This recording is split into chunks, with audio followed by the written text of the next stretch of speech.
1660 WFNZ, the franchise. Show.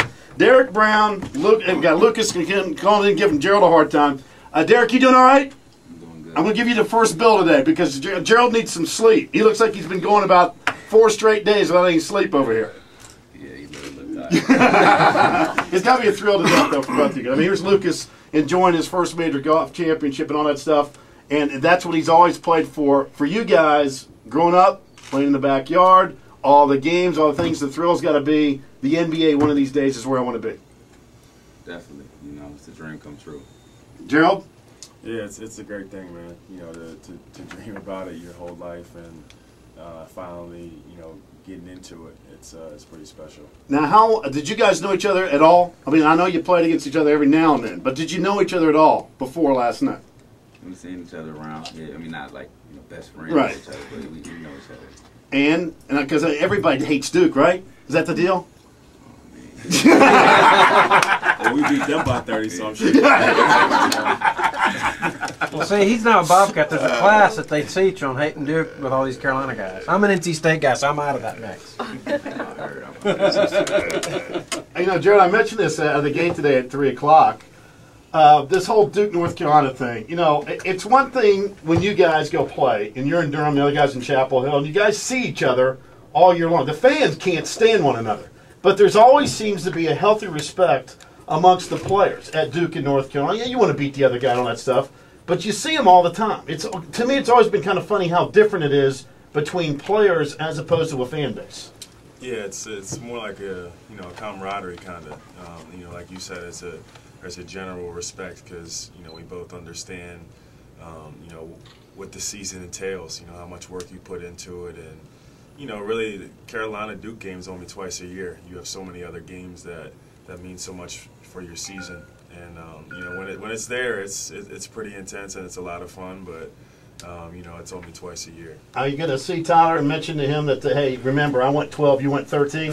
No. Huh? No. Look me in the eye and tell me you're not going to mention that to me. I'm happy for him. I really am though. I am.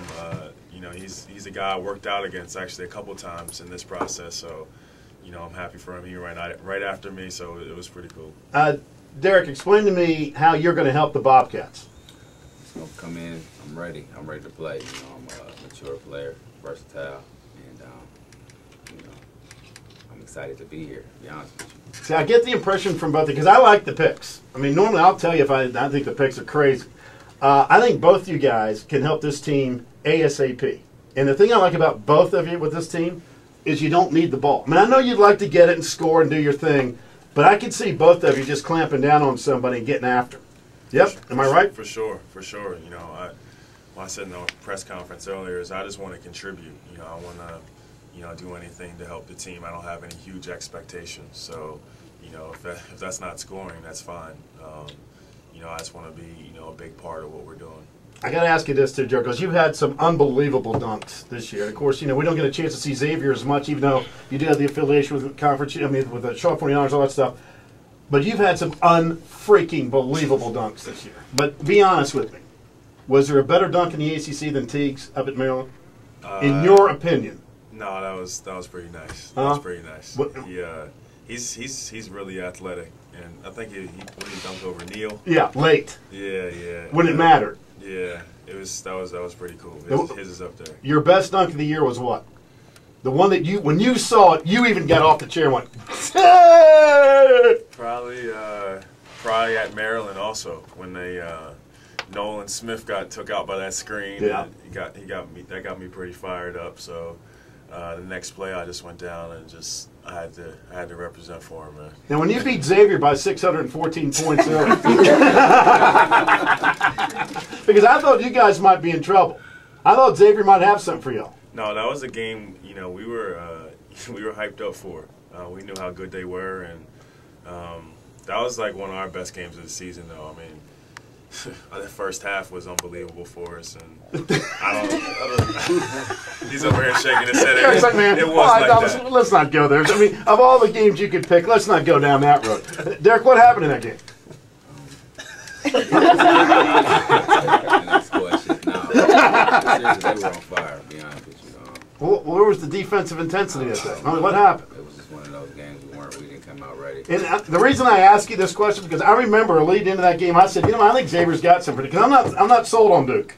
I really thought y'all had something. When I turned the game on, you had them. You're down like 38-6 or whatever it was. Something crazy. We're gonna move on to the next question. All right, now listen. I went to school at Clemson, Gerald. I'm not kidding you, man. We beat the hell out of you guys. Sure you did. What was up with that game? Just like he said, it was just one of those days, I mean, when you guys walk to the bench and you're down, listen, Clemson beat Snowball. Listen, I'll be the first one to tell you. We got no basketball tradition at all, even though Oliver's trying to do his best. But when you guys are down 30 and Mike Krzyzewski brings you into that huddle, just kind of clean it up, of course, because Kay's been known to drop one or two on us. Was that point the low point of the year in which you said, "What are we doing"? Was that it? Absolutely. He called a timeout. We were down 30-something, and he just sat us down and said, "I want you guys to feel this. This is a bad feeling that I'm sure you never want to experience again. So just soak all this in and finish these last 3 minutes up." So was it how quiet was that trip home, or was that one of those things where it was so bad I didn't even worry about it? Did you practice when you got back to Durham? We did not practice, but our clothes from our lockers were on the lawn of camera. So, in black trash bags. So, they were? Yeah, they were there. And it was about 20 degrees. So. And then what did you do? We got it off the lawn and practiced in the morning. Now, when you get off that bus after losing by 100, and you see all your stuff all over the yard, and Krzyzewski, are you guys laughing, or is it one of those things, hey, don't say a word until he gets out of here? Exactly. It's one of those? Exactly. Then we all laughing when you finally got back to the dorm and went, man, what are we doing here? Nah, that sort of thing has happened before. It's about our team, and you go through things like that. That's what happens when you play college basketball. It's like that, but we bounce back from it though. Hey, Derrick, when you got back from losing by 100 to Duke, was your stuff all over the place on campus, or what happened there? Man, you don't even want to know. No, I do want to know what happened. What did Coach Miller do? He was so embarrassed, man. He was embarrassed just for the program. We were all embarrassed, to be honest with you. Being on the stage, we were ranked 7. They were in 6. We looked like a 700 team. So they put you to work right away? Yeah.